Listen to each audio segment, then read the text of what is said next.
प्रधानमंत्री ने कहा, मैं सत्ता में नहीं सेवा में रहना चाहता हूं। मन की बात की 83वीं कड़ी में पीएम ने की लोगों से बात।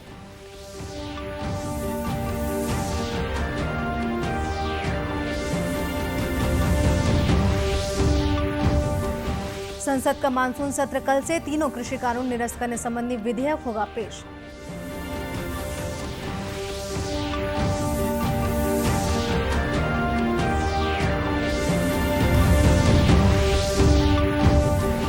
राज्यपाल ने कहा, डिग्री सिर्फ अच्छी तनख्वाह के लिए नहीं बल्कि देश की मूलभूत समस्याओं के लिए भी हो। ट्रिपल आईटी के दीक्षांत समारोह में राज्यपाल ने की शिरकत।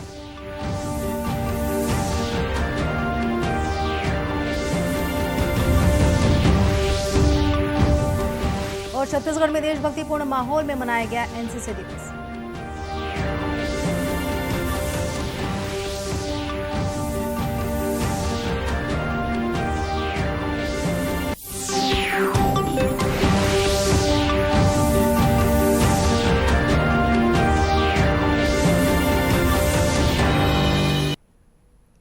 नमस्कार, आप देख रहे हैं दूरदर्शन समाचार। मैं हूं सरोज गुप्ता। आप समाचार विस्तार से। प्रधानमंत्री नरेंद्र मोदी ने आज अपने कार्यक्रम मन की बात के जरिए देशवासियों को संबोधित किया। मन की बात के 83वें संस्करण में प्रधानमंत्री ने अमृत महोत्सव, वृंदावन धाम के भव्यता और पर्यावरण के मुद्दे पर बात की। प्रधानमंत्री ने कहा कि मैं सत्ता में नहीं सेवा में रहना चाहता हूं। उन्होंने कहा कि पंचायत से लेकर पार्लियामेंट तक अमृत महोत्सव की गूंज है और लगातार इस महोत्सव से जुड़े कार्यक्रमों का सिलसिला चल रहा है। प्रधानमंत्री ने कहा कि ऑस्ट्रेलिया का एक रिश्ता हमारे बुंदेलखंड के झांसी से भी है। हमारे स्वतंत्रता संग्राम में झांसी और बुंदेलखंड का कितना बड़ा योगदान है, ये हम सब जानते हैं। यहाँ रानी लक्ष्मीबाई और झलकारी बाई जैसी वीरांगनाएं भी हुई और मेजर ध्यानचंद जैसे खेल रत्न भी इस क्षेत्र ने देश को दिए हैं।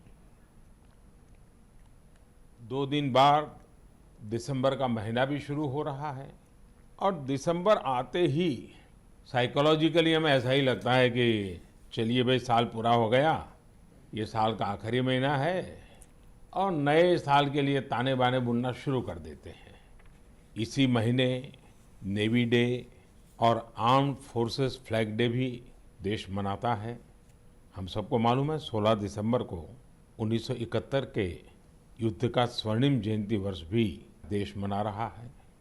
मैं इन सभी अवसरों पर देश के सुरक्षा बलों का स्मरण करता हूं, हमारे वीरों का स्मरण करता हूं और विशेष रूप से ऐसे वीरों को जन्म देने वाली वीर माताओं का स्मरण करता हूं। हमेशा की तरह इस बार भी मुझे नमो ऐप पर, माई गॉव पर आप सबके ढेर सारे सुझाव भी मिले हैं। आप लोगों ने मुझे अपने परिवार का एक हिस्सा मानते हुए अपने जीवन के सुख दुख भी साझा किए हैं। इसमें बहुत सारे नौजवान भी हैं, छात्र छात्राएं हैं। मुझे वाकई बहुत अच्छा लगता है कि मन की बात का हमारा ये परिवार निरंतर बड़ा तो हो ही रहा है, मन से भी जुड़ रहा है और मकसद से भी जुड़ रहा है और हमारे गहरे होते रिश्ते हमारे भीतर निरंतर सकारात्मकता का एक प्रवाह प्रवाहित कर रहे हैं।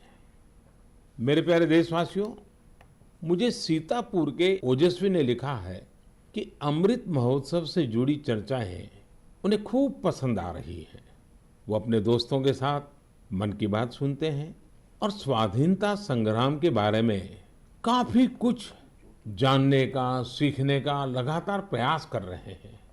साथियों, अमृत महोत्सव सीखने के साथ ही हमें देश के लिए कुछ करने की भी प्रेरणा देता है और अब तो देश भर में आम लोग हों या सरकारें, पंचायत से लेकर के पार्लियामेंट तक अमृत महोत्सव की गूंज है और लगातार इस महोत्सव से जुड़े कार्यक्रमों का सिलसिला चल रहा है।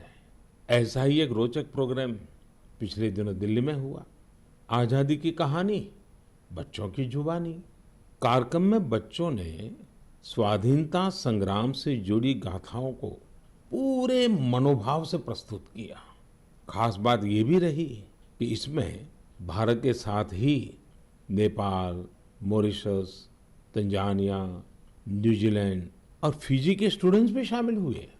हमारे देश का महारत्न ओएनजीसी भी कुछ अलग तरीके से अमृत महोत्सव मना रहा है।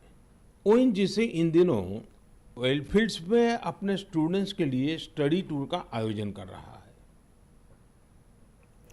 इस मासिक रेडियो कार्यक्रम का आकाशवाणी और दूरदर्शन के समूचे नेटवर्क पर प्रसारण किया गया। साथ ही ये कार्यक्रम आकाशवाणी समाचार की वेबसाइट और न्यूज़ ऑन AIR ऐप पर भी उपलब्ध रहेगा और क्षेत्रीय भाषाओं में इसे रात 8 बजे फिर से सुना जा सकेगा। संसद का मानसून सत्र कल से शुरू होने जा रहा है। अगले महीने की 23 तारीख तक चलने वाले सत्र के पहले दिन तीनों कृषि कानून निरस्त करने संबंधी विधेयक सदन के पटल पर रखे जाएंगे। प्रधानमंत्री नरेंद्र मोदी ने हाल ही में इन कृषि कानूनों को रद्द करने की घोषणा की थी। यह विधेयक किसान सशक्तिकरण और संरक्षण अधिनियम 2020, कृषि उत्पाद व्यापार और वाणिज्य संवर्धन और सुविधा अधिनियम 2020 तथा आवश्यक वस्तु संशोधन अधिनियम 2020 को निरस्त करने और आवश्यक वस्तु अधिनियम 1955 में संशोधन के लिए लाया जा रहा है। भारतीय जनता पार्टी ने अपने सदस्यों को संसद में उपस्थित रहने के लिए पहले ही व्हिप जारी कर दिया है। राज्यपाल अनुसुईया उइके ने युवाओं से कहा कि यदि वे दृढ़ संकल्प के साथ और मन में विश्वास लेकर कार्य करेंगे तो जीवन में हमेशा सफल होंगे। उन्होंने कहा कि डिग्री सिर्फ अच्छी तनख्वाह के लिए ना हो बल्कि देश की मूलभूत समस्याओं के समाधान के लिए भी होना चाहिए। राज्यपाल ने डॉक्टर श्यामा प्रसाद मुखर्जी अंतर्राष्ट्रीय सूचना प्रौद्योगिकी संस्थान नया रायपुर में आयोजित दीक्षांत समारोह में यह बातें कही। राज्यपाल ने कहा कि डाटा एनालिसिस जैसी नए विधा का उपयोग जलवायु परिवर्तन और पर्यावरण प्रदूषण नियंत्रण पर किया जा सकता है। इस पर शोध करने की आवश्यकता है। उन्होंने कहा कि डिजिटल इमेजिंग का उपयोग कृषि में उत्पादन बढ़ाने के लिए करें और इस पर अध्ययन करें कि किन क्षेत्रों में कौन सी फसल बोई जा रही है, कौन सा क्षेत्र कितना सिंचित है, पिछले कुछ सालों में वनों का प्रतिशत कितना बढ़ा है या घटा है। उन्होंने कहा कि आपकी संस्था ने आसपास के जिन गांवों को गोद लिया है उसे ऐसा तैयार करें कि उन्हें स्मार्ट विलेज के रूप में जाना जाए। वहाँ की अधिकतर व्यवस्थाएं IT पर आधारित हो और वहाँ के सभी नागरिक डिजिटल व्यवस्था के उपयोग के लिए जागरूक हो। इस समारोह में 4 PhD धारकों को, 11 MTech विद्यार्थियों को और 223 BTech विद्यार्थियों को डिग्री प्रदान की गई। इसके अलावा उत्कृष्ट कार्य के लिए विद्यार्थियों को स्वर्ण और रजत पदक से भी सम्मानित किया गया। इस समारोह में उच्च शिक्षा और तकनीकी शिक्षा मंत्री उमेश पटेल भी उपस्थित थे। कोरोना से बचाव के लिए राष्ट्रव्यापी टीकाकरण अभियान के अंतर्गत देश में अब तक 121 करोड़ 94 लाख से अधिक टीके लगाए जा चुके हैं। पिछले 24 घंटों में 82,86,000 से अधिक लोगों का टीकाकरण किया गया। इस दौरान 8,774 नए मामलों की पुष्टि भी हुई, जबकि 9,481 मरीज ठीक भी हुए। अब तक 3 करोड़ 39 लाख 98 हजार रोगी ठीक हो चुके हैं। बताया गया है कि इस समय करीब 1,05,000 मरीजों का इलाज चल रहा है। अब तक 63 करोड़ 94 लाख कोविड नमूनों की जांच की जा चुकी है। केंद्र सरकार ने अब तक राज्यों और केंद्र शासित प्रदेशों को 135 करोड़ 94 लाख से अधिक कोविड टीके उपलब्ध कराए हैं। इधर छत्तीसगढ़ में कोरोना से बचाव के लिए 90 लाख से अधिक लोगों को वैक्सीन के दोनों डोज लगाए जा चुके हैं। वहीं 1 करोड़ 72 लाख 64 हजार से अधिक लोगों को पहला टीका लगाया जा चुका है। इस तरह प्रदेश में कुल पहले और दूसरे दोनों डोज मिलाकर 2 करोड़ 63 लाख 35 हजार से अधिक लोगों को टीका लगाया जा चुका है, जो कि निर्धारित लक्ष्य का 88% है। राजनांदगांव के हाई स्कूल मैदान में 73वां NCC दिवस देशभक्तिपूर्ण माहौल में मनाया गया। इस मौके पर मार्च पास्ट कर विभिन्न खेल प्रतियोगिताओं का आयोजन किया गया। कार्यक्रम के मुख्य अतिथि अतिरिक्त पुलिस अधीक्षक जयप्रकाश बढ़ई ने कहा कि NCC कैडेटों में देशभक्ति का जज्बा दिख रहा है। ऐसा लगता है कि ये कैडेट आगे चलकर देश की सेवा करेंगे। इसी दिवस की सबसे पहले तो बधाइयाँ सभी को। बच्चों में विशेष रूप से जज्बा है और ये चीज़ें आगे जाके इनको राष्ट्र निर्माण में और अच्छे नागरिक बनने में सहायता अदा करेगा। आज NCC दिवस के अवसर पर विभिन्न कार्यक्रम भी आयोजित किए जा रहे हैं और बच्चों का इससे उत्साहवर्धन भी हो रहा है। भविष्य में ये बच्चे आगे जाकर देश के लिए सेवा करेंगे। NCC कैडेट क्लब के अध्यक्ष अमित चंद्रवंशी ने कहा कि राष्ट्र की द्वितीय रक्षापंथी के रूप में NCC का विशेष योगदान है। NCC कैडेट आगे चलकर सेना, पुलिस में जाकर देश का नाम रोशन करेंगे। NCC दिवस समारोह स्टेट हाई स्कूल में मनाया जा रहा है। राष्ट्र की द्वितीय रक्षा पंक्ति के रूप में NCC का योगदान है। यही बच्चे आगे चलकर सेना में, पुलिस में और अन्य जगह पे देश का नाम रोशन करेंगे।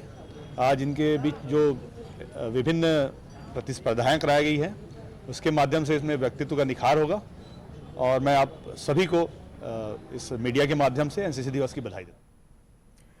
इस अवसर पर कैडेटों ने चम्मच, गोली दौड़, स्लो साइकिल रेस आदि खेल प्रतियोगिताओं में हिस्सा लेकर अपनी प्रतिभा का प्रदर्शन किया। इस दौरान रंगारंग सांस्कृतिक कार्यक्रमों की प्रस्तुति दी गई।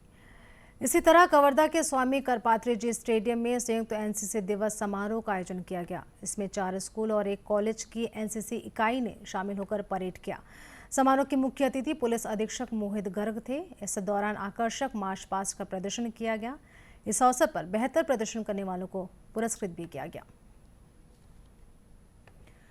बिलासपुर में 44वां राउत नाचा महोत्सव का आयोजन किया गया। इस कार्यक्रम में खाद्य मंत्री अमरजीत भगत भी शामिल हुए और पारंपरिक अंदाज में दोहा पाड़ते हुए जमकर थिरके।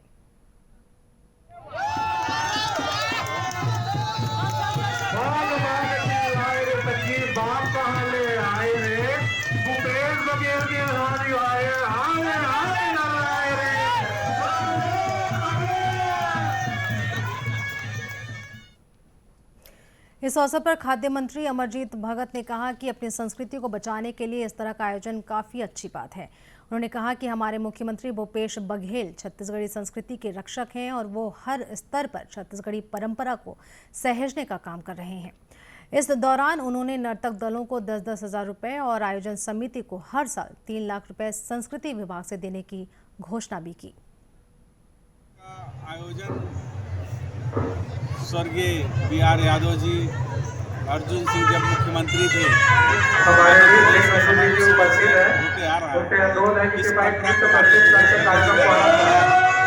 और आज उनके प्रतिनिधि के रूप में हम लोग यहाँ पर इस कार्यक्रम में भाग लेने आए थे और इस कार्यक्रम में भाग लेकर के ऐसा लग रहा है कि पूरा संस्कृति छत्तीसगढ़ की जो संस्कृति जा रही है उसको पुनर्स्थापित करने के लिए नए फ्लेवर आज आगे बढ़ा रहे हैं। कार्यक्रम में उपस्थित महापौर रामशरण यादव ने कहा कि यह पूरे देश का अकेला ऐसा आयोजन है जिसके माध्यम से संस्कृति को बचाने की पहल की जा रही है। राउत नाच महोत्सव में नर्तक दलों ने अपने शौर्य का प्रदर्शन किया। छत्तीसगढ़ की बैडमिंटन खिलाड़ी आकर्षि कश्यप ने Bahrain international challenge badminton tournament में कांस्य पदक हासिल किया। आकर्षि ने बहरीन में आयोजित प्रतियोगिता के प्री क्वार्टर फाइनल मुकाबले में इंडोनेशिया की स्टीफनी को 21-14 तथा 21-19 से मात दी, जबकि क्वार्टर फाइनल में उन्होंने इंडियन प्लेयर श्रुति को 21-6 और 21-10 से मात दी। जबकि सेमीफाइनल के संघर्षपूर्ण मुकाबले में आकर्षि ने यूएसए की लॉरेन लम को कड़ी टक्कर दी, लेकिन 3 सेट के इस मुकाबले में उन्हें 23-21, 21-11 और 21-15 से हार झेलनी पड़ी और ब्रॉन्ज मेडल से संतोष करना पड़ा। अंत में मुख्य समाचार एक बार फिर। प्रधानमंत्री ने कहा, मैं सत्ता में नहीं सेवा में रहना चाहता हूं। मन की बात की 83वीं कड़ी में पीएम ने की लोगों से बात।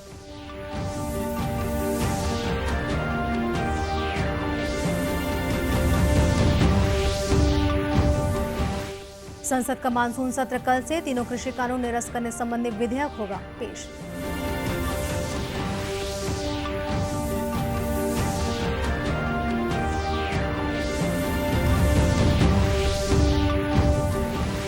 राज्यपाल ने कहा, डिग्री सिर्फ अच्छी तनख्वाह के लिए नहीं बल्कि देश की मूलभूत समस्याओं के लिए भी हो। ट्रिपल आईटी के दीक्षांत समारोह में राज्यपाल ने की शिरकत।